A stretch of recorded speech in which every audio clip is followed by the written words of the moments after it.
नमस्कार, प्रभा साक्षी देख रहे हैं आप। आपके साथ मैं हूं अंकित सिंह। बिहार में विधानसभा के चुनाव होने हैं। आरजेडी जो लालू परिवार है वो पूरी तरीके से अपनी ताकत लगा रहा है तेजस्वी यादव के नेतृत्व में कि इस बार कहीं ना कहीं बिहार में महागठबंधन की सरकार बन जाए। मुख्य मुकाबला बिहार में एनडीए बनाम महागठबंधन के बीच ही होता है। एक और तेजस्वी यादव चेहरा होंगे, दूसरी ओर कहीं ना कहीं नीतीश कुमार को लेकर चर्चाएं हैं। तेजस्वी यादव को भी कांग्रेस ने अब तक अपना चेहरा नहीं बनाया है, लेकिन माना जा रहा है तेजस्वी यादव ने, क्योंकि खुद को ही उन्होंने घोषित कर दिया है और सबसे बड़ी पार्टी है तो उनके नाम पर सहमति बनेगी ही। लेकिन सबसे बड़ा सवाल ये है कि क्या तेजस्वी यादव को लेकर परिवार में सब कुछ ठीक ठाक चल रहा है। देखिए, हम ये नहीं कह रहे हैं कि तेजस्वी यादव के खिलाफ उनके परिवार में बहुत कुछ चल रहा है। तेजस्वी यादव के खिलाफ कुछ नहीं चल रहा है, लेकिन तेजस्वी यादव को लेकर सब कुछ ठीक ठाक है या नहीं है, इस पर चर्चा जरूर हो सकती है। तेजस्वी यादव के एक सलाहकार हैं संजय यादव, आरजेडी के राज्यसभा के सांसद हैं, हरियाणा से आते हैं। दोस्ती हुई पहले, फिर वो चुनावी रणनीतिकार बने और फिर तेजस्वी यादव के विश्वास के इतने पात्र बन गए कि हर जगह वह तेजस्वी यादव के साथ ही दिखते हैं। और यही अपने आप में बड़ा है। सवाल ये है कि आरजेडी की रणनीति कौन तय कर रहा है, क्योंकि हाल के दिनों में देखा जाए तो तेजस्वी यादव के ही कहे अनुसार तमाम चीज़ें होती हैं। उस पार्टी में, जिस पार्टी के राष्ट्रीय अध्यक्ष लालू प्रसाद यादव जैसा जननेता है, जननेता इसलिए क्योंकि उनको जमीनी स्तर पर राजनीति करनी आती थी, वो जमीनी की बात की सुनते थे, वो जमीन से जुड़े लोगों को अपने साथ रखते थे, वहाँ की रणनीति संजय यादव तय कर रहे हैं, जो कि तेजस्वी यादव जो कि लालू के उत्तराधिकारी हैं, उनके बेहद करीबी हैं। ऐसे में हमने तेज प्रताप को बार बार सुना था कि तेज प्रताप जयचंदों का नाम लेते हैं, वो किन की तरफ इशारा करते हैं सबको पता है। वो अपने भाई को लेकर कुछ नहीं बोलते, लेकिन भाई को बार बार वो जयचंदों से सचेत रहने की बात करते हैं। कहीं ना कहीं तेज प्रताप का निशाना बिना नाम लिए संजय यादव पर रहता था और कई बार इसके प्रत्यक्ष प्रमाण भी मिले हैं।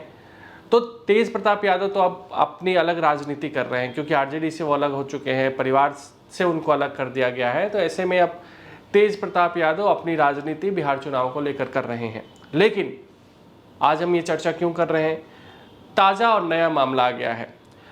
लालू यादव को किडनी देने वाली उनकी बेटी रोहिणी आचार्य ने बिना नाम लिए संजय यादव पर निशाना तो साध दिया है। अब कैसे ये साधा है, तो चूंकि आपको बता दें कि आलोक कुमार है जो अपना पोस्ट लिखते रहते हैं, उन्होंने एक पोस्ट लिखा था। उस पोस्ट में उन्होंने जो फोटो डाली थी वो तेजस्वी यादव के रथ की फोटो थी और रथ के पहले ही सीट पर संजय यादव बैठे थे। अब इसको लेकर आलोक कुमार ने यह लिखा था कि फ्रंट सीट सदैव शीर्ष के नेता नेतृत्वकर्ता के लिए चिन्हित होता है और उनकी अनुपस्थिति में भी किसी को उस सीट पर नहीं बैठना चाहिए। वैसे अगर कोई अपने आप को शीर्ष नेतृत्व से भी ऊपर समझ रहा है तो अलग बात है। आलोक कुमार संजय यादव का बिना नाम लिए ये कहने की कोशिश कर रहे हैं कि वो शायद अपने आप को शीर्ष नेतृत्व से भी ऊपर समझने लगे हैं। इसके बाद उन्होंने आगे कहा कि वैसे पूरे बिहार के साथ साथ हम तमाम लोग इस सीट यानी फ्रंट सीट पर लालू जी और तेजस्वी यादव को ही बैठते देखते रहने के अभ्यस्त हैं। उनका कहना है कि इस सीट पे तो भाई तेजस्वी या लालू यादव बैठते हैं, यहाँ संजय यादव बैठे हुए हैं, उनकी जगह पर कोई और बैठे ये हमें कतई मंजूर नहीं है। ठाकुर सुहाती करने वालों, जिन्हें एक द्वैम दर्जे के व्यक्ति में एक विलक्षण रणनीतिकार सलाहकार तारनहार नजर आता है कि बात अलग है। ये तमाम चीज़ें उन्होंने संजय यादव के लिए बोली है। इस पोस्ट को रोहिणी आचार्य ने शेयर कर दिया है। शेयर करने का मतलब कि इस पोस्ट से कहीं ना कहीं रोहिणी आचार्य पूरी तरीके से सहमत है। तो ऐसे में अगर संजय यादव को निशाना बनाकर, जो कि तेजस्वी यादव के बेहद करीबी हैं, कोई पोस्ट किया जाता है और उसको तेजस्वी यादव की बहन शेयर करती हैं, तो जाहिर सी बात है कि कहीं ना कहीं सब कुछ ठीक ठाक नहीं चल रहा है। अब बड़ा सवाल इसको लेकर रोहिणी आचार्य ने उसी सीट पर कुछ लोगों के बैठे हुए फ़ोटोज शेयर किए और उन्होंने लिखा कि वंचितों और समाज के आखिरी पायदान पर खड़े समूह को आगे लाना ही राष्ट्रीय जनता दल के राष्ट्रीय अध्यक्ष लालू यादव जी के सामाजिक आर्थिक न्याय के अभियान का मूल मकसद रहा है। इन तस्वीरों में समाज की इन्हीं तबके से आने वाले लोगों को आगे बैठना देखना सुखद है। तो ये तो अपनी अलग तरह की राजनीति हो गई, लेकिन हम आपको बताते हैं कि मीसा भारती कहाँ है। मीसा भारती बिल्कुल खामोश है। वो लोकसभा की सांसद हैं, एक तरीके से पार्टी में राबड़ी देवी के बाद प्रमुख महिला चेहरा है। चुनाव में महिलाओं को लेकर दांव खेला जाता है, सक्रिय बिल्कुल दिखाई नहीं दे रही है ऐसे समय में जब बिहार में चुनाव होने हैं।